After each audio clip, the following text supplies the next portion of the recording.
헌법은 국가의 설계도입니다. 국가가 어떻게 운영되어야 하는지를 제시하며 그 시작은 제1조에 명확히 드러납니다. 대한민국은 민주공화국이며 모든 권력은 국민으로부터 나옵니다. 국회는 입법을, 정부는 행정을, 법원은 사법을 담당하는 삼권분립 구조를 통해 권력이 한 곳에 집중되지 않도록 설계되어 있습니다. 또한 헌법은 모든 법 위에 있는 최상위 법입니다. 다른 어떤 법률도 헌법에 위반될 수 없고 위반될 경우 그 법은 무효가 될 수 있습니다. 헌법은 단지 법률을 정리하는 문서가 아니라 국민의 권리를 선언하는 근본 규범입니다. 헌법은 국민의 기본권을 보장합니다. 인간의 존엄성과 가치를 비롯해 평등권, 표현의 자유, 교육받을 권리 등 다양한 자유와 권리가 명시되어 있으며 이들은 단지 선언적 문구가 아니라 실제로 보호되는 실질적인 권리입니다. 동시에 국민은 국방, 납세, 근로와 같은 헌법상 의무도 함께 지며 권리와 의무는 함께 균형을 이룹니다. 그리고 헌법은 단지 법의 집합이 아니라 역사적 약속이자 국민의 선언입니다. 헌법 전문은 3.1운동의 법통과 4.19 민주이념을 계승한다고 명시하며 과거의 억압과 불의를 극복하고 자유와 민주주의를 지키겠다는 국민 전체의 의지를 담고 있습니다. 헌법은 시대의 흐름에 따라 개정되며 국민과 함께 발전해온 살아있는 문서입니다. 대한민국 헌법은 국가의 정체성과 운영 원리, 국민의 권리, 국가기관의 구조, 그리고 헌법의 수호 절차를 담은 국가의 최고 규범입니다. 헌법은 크게 4가지 구조로 나누어 설명할 수 있습니다. 첫째, 헌법 총강은 헌법이란 무엇인가를 다룹니다. 이 부분은 헌법의 개념, 기본 원리, 법적 효력, 그리고 개정 절차를 규정하며 헌법이 왜 존재하는지, 어떤 가치 위에 세워졌는지를 보여줍니다. 헌법의 최고법 규성, 국민주권, 권력분립, 법치국가의 원리가 이곳에 담겨 있습니다. 둘째, 기본권론은 국민의 권리를 어떻게 보장할까에 대한 답을 제시합니다. 인간의 존엄과 가치, 자유와 평등, 사회권 등 국민의 기본적 권리를 선언하며 행복추구권, 표현의 자유, 평등권 등의 구체적 권리와 함께 이 권리가 제한될 수 있는 요건과 원칙도 규정합니다. 특히 과잉금지 원칙, 국가의 기본 의무 등은 기본권 보호의 기준이 됩니다. 셋째, 통치구조로는 나라를 어떻게 운영할 것인가에 관한 내용입니다. 입법, 행정, 사법의 국가기관이 어떻게 구성되고 어떤 권한을 갖는지를 규정합니다. 국회의 입법권, 대통령과 행정부의 집행권, 법원의 독립성과 재판권, 그리고 국민의 참여를 보장하는 선거제도가 포함됩니다. 이는 권력분립 원리에 따라 국가 권한이 균형 있게 운영되도록 하는 구조입니다. 넷째, 헌법재판론은 헌법을 누가 어떻게 지킬 것인가에 관한 부분입니다. 헌법재판소의 설치와 권한, 위헌법률 심판, 헌법소원, 권한쟁 의심판 등의 절차를 통해 헌법의 최종적 수호자가 누구인지, 어떻게 헌법을 심판하고 구제할 수 있는지를 규정합니다. 위헌심사 기준, 자기 관련성, 보충성, 청구인 적격 등 구체적 요건들도 이 구조에 포함됩니다. 이처럼 대한민국 헌법은 총강, 기본권, 통치구조, 헌법재판의 4축을 중심으로 체계적으로 구성되어 있으며 국민의 자유를 보장하고 국가의 질서를 유지하며 헌법 그 자체를 수호할 수 있도록 설계되어 있습니다.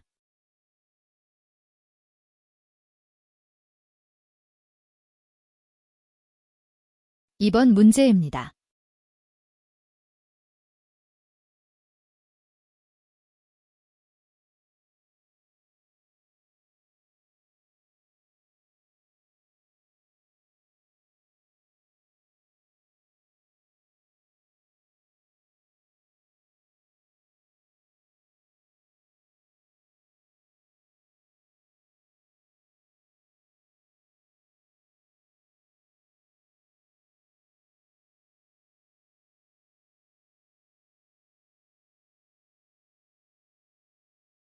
(2024년 12월) 대한민국 현대 정치사에 깊은 흔적을 남긴 중대한 사건이 발생했습니다. 당시 대통령은 국정마비와 국가위협을 이유로 비상계엄을 선포했고 그 결정은 국민과 국회를 충격에 빠뜨렸습니다. 국회는 즉각 반응했고 이어진 헌법재판소의 판단은 결국 한 국가의 최고 권력자를 파면하는 헌정사상 2번째 결정을 내리게 했습니다.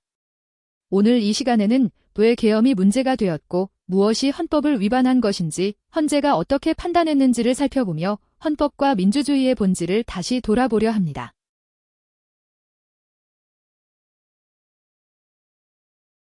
대한민국 헌정사에서 매우 중대한 전환점이 된 2024년 12월 윤석열 대통령 탄핵 사건에 대해 이야기하고자 합니다.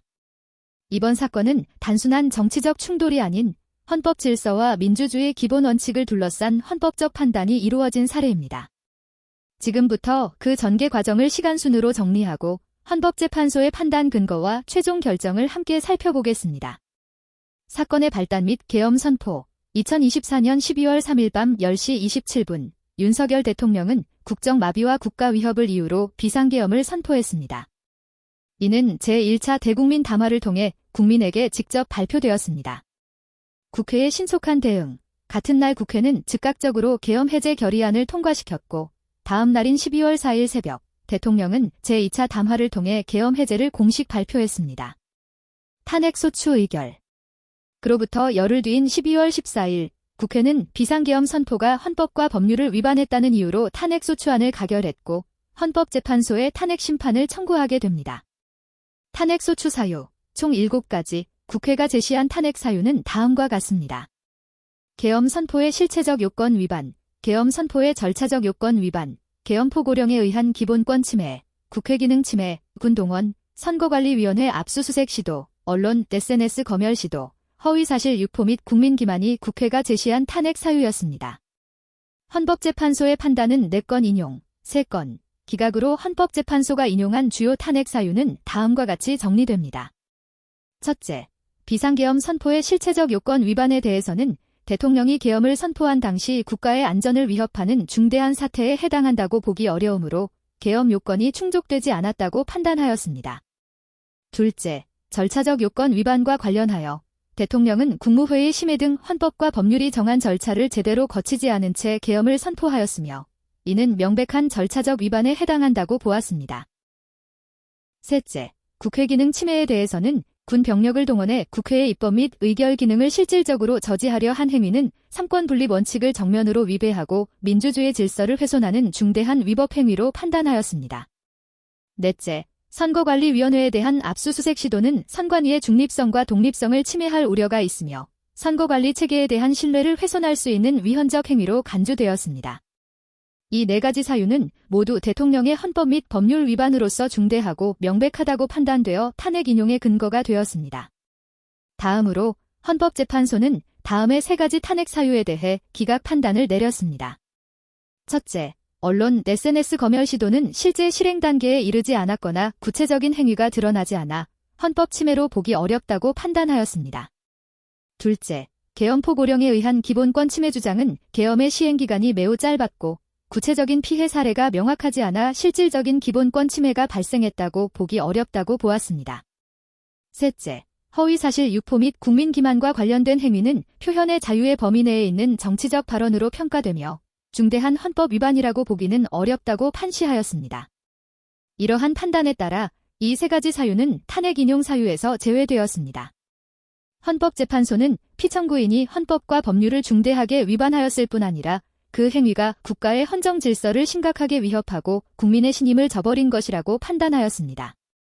이에 따라 헌법을 수호하고 민주주의를 지키기 위해 대통령을 파면하는 것이 불가피하다고 결론짓고 재판관 전원 일치 의견으로 파면을 결정하였습니다. 이번 사건은 우리 헌법이 실질적으로 살아 움직이는 법이라는 사실을 분명히 보여주었습니다. 국가 권력이 위법하게 행사될 경우 헌법에 따라 제한하고 책임을 묻는 시스템이 있다는 것을 확인한 순간입니다. 이러한 헌법재판소의 결정은 민주주의의 최후 보루로서 헌정 질서를 수호한 역사적 판결로 기록될 것입니다. 감사합니다.